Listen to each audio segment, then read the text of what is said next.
All right, hi guys. We are going to be doing contour made easy. Now, contour, it might look like the dark, scary color in your tin, but I promise you, it is going to be your very best friend when it comes to your 3D foundation. So a quick little recap, why do we want contour? So in your palette that makes your 3D foundation, you have your two highlight colors, your contour, and your lip and cheek. Your highlights will serve the purpose of highlighting, drawing your features forward, while the contour amps up that 3D and pulls features backwards because it acts as a shadow color. So it's more cool in tone, it's like a shadow, and guess where it goes? In the edges or the contours of your face. And of course, lip and cheek gives us our complexion, that little flush of color on our cheeks and lips. Now I have this one with maybe, I think, another gloss on here on my lips right now, but I have nothing on my cheeks and I don't have any contour. This is where a lot of makeup routines usually end, with just your foundation and concealer, leaving our 3D face just falling a little flat. So contour, I promise you, it's gonna be your very best friend. Oh, I think I messed up my lip color a little bit. Oh well. All right, you guys, now when you are doing your contour, you can honestly use any brush that you want.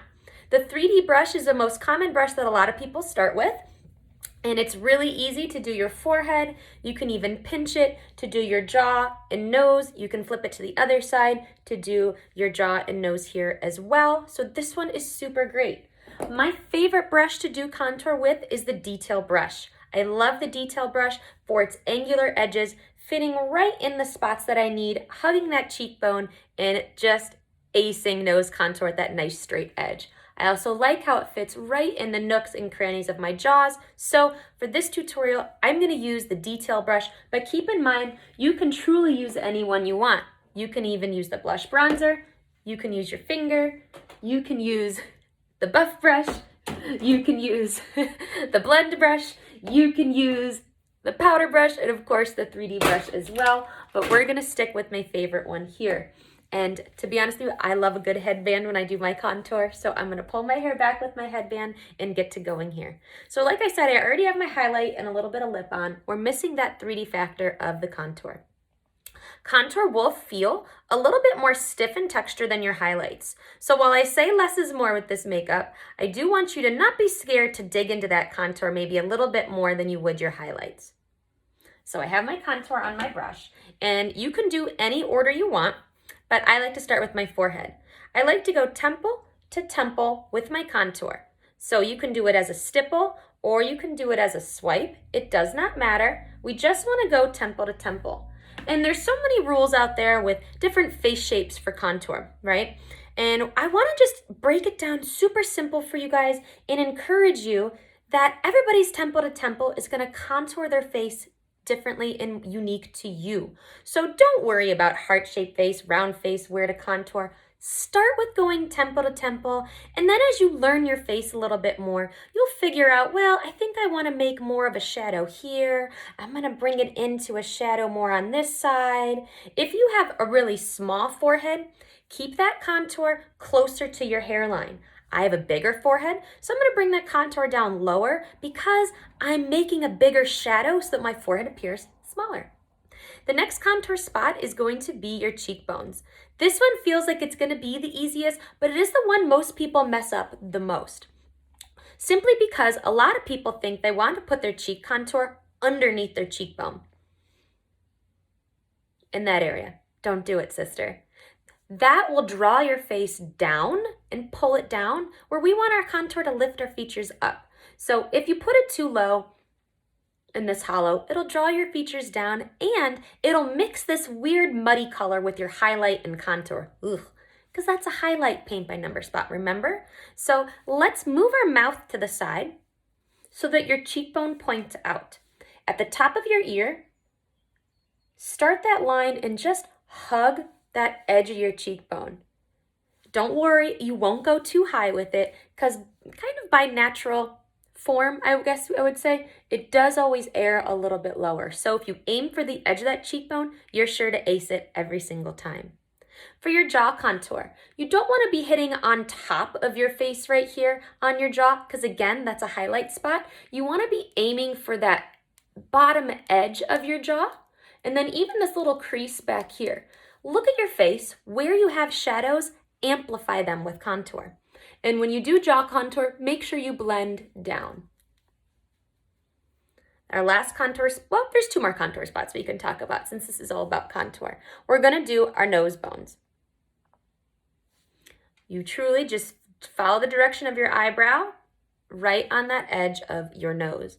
Always aim to squeeze your nose contour a little bit more inwards so that it has that more narrow shadow to it.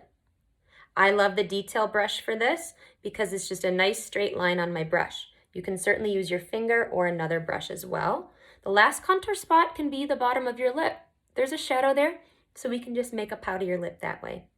Let me go ahead and do the other side of my cheekbone. And when you do your cheekbone, you can even do this scoop if your face has that shape. I'm gonna do a little bit down here, blend it down. All right, so contour creates a 3 on the side of your face. Super easy. And you guys, this is important. This next step is super duper important. With your contour, I'll just use the same brush. With your contour, you don't want to put your brush on top of it to blend. That will get rid of that beautiful shadow you strategically placed there. With this blending, I like to think of softening your contour lines. Put your brush on the edge where contour and highlight meet and make those tiny circles and or pull up, pull down. Whatever your face shape is calling for, go ahead and do that. We're softening the edges because you just want to keep that shadow and that beautiful ombre effect. For your cheek, soften it up and pull it up because again, we want our face lifted and we want that cheek contour away from this highlight area. Look at that. Soften it up and pull it up.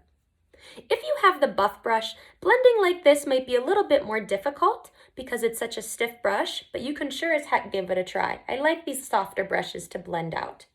And then for your nose, just continue to pull it inwards. If you feel like you went a little contour crazy, that's all right. Just take your brightening highlight, put it right there, take your main highlight, sharpen up those edges a little bit. The beautiful thing about this makeup is you have a magic eraser to sharpen things up. Look at that. Check that out. So let's do that nose contour a little bit. Perfect. All right, I think we nailed it. That's contour basics, you guys. It literally is the part of your 3D foundation that truly makes it 3D. Look at that.